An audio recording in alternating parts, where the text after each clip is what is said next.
চোরের এই জায়গায় আসে আমি যখন খবর পাই আমি তাৎক্ষণিকভাবে আসে দেখি চোরের বাড়ি অনেক রিক্সা।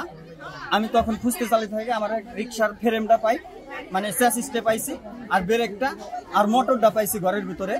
একমাত্র ওয়ালটন এসি দিচ্ছে 1 বছরের রিপ্লেসমেন্ট গ্যারান্টি। আমার প্রশাসনের কাছে দাবি, এলাকার গণ্যমান্য ব্যক্তির কাছে দাবি, আমাদের চেয়ারম্যান মেম্বারের কাছে দাবি যে আমাদের যত জিনিসটা যেন আমরা ফেরত পাই। আর এই চোরের জবরদস্ত যা শাস্তি, এই শাস্তিতে যিনি দিয়ে দেয়। আমার রিক্সাটা যখন ৭৫,০০০ টাকা বানাইছি, আর একটা রিক্সা আমি দিনা হয়ে ধার হয়ে সুদে করে নিয়ে আমি তো বাঁচা লাগবে, আমার তো খায়া বাঁচা লাগবে। আমার মনে করেন ৫০,০০০ টাকা গুলো দিয়ে গেছি, এই টাকা নিয়ে আইছে। আর মনে করেন কানে হাতে না এক জিনিসপাতি যা যা ছিল সম্পূর্ণ নিয়ে আইছে। ১৫ দিন ধরে বাজার আমি ঘরে করা। আপনি বিশ্বাস না করলে আমার আশেপাশে লোকের জিজ্ঞেস করতে না। কতদিন আগে? পাঁচিরের থেকে। পাঁচির আমার স্বামীর আগা বাড়ি আছে। আপনার নাম হানিফ? কি আপনার কি চুরিয়েছে? কি চুরিয়েছে? রিক্সা, অটো রিক্সা আছে এখানে?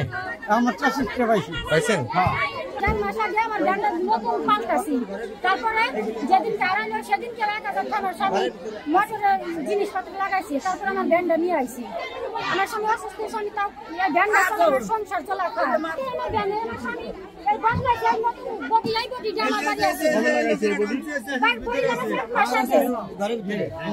এক মাস আগে চুরি হয়েছে? চুরি হয়েছে এক মাস আগে। হ্যাঁ, সই অন্য করে অল্প কিছু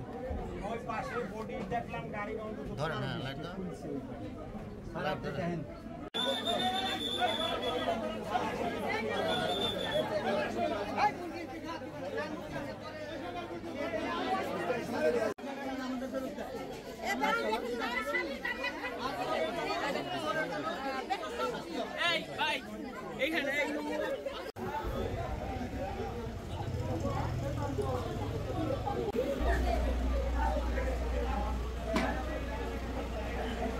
এর পূর্বে এরকম ঘটনা আমাদের ইউনিয়নে কোনো সময় দেখি নাই, ঘটেও নাই। আমি শুনছি যে ২-১টা রিক্সা এর আগে হয়তো আমাদের ইউনিয়ন পরিষদ প্লাস আমাদের মাধ্যমে থানাতে কমপ্লেন করা হয়েছে, কিন্তু এত বড় সিন্ডিকেট আমি কোনো সময়, শুধু আমাদের ইউনিয়নে নয় গলন্দ উপজেলার মধ্যে এরকম কোনো সময় আমি দেখিনি।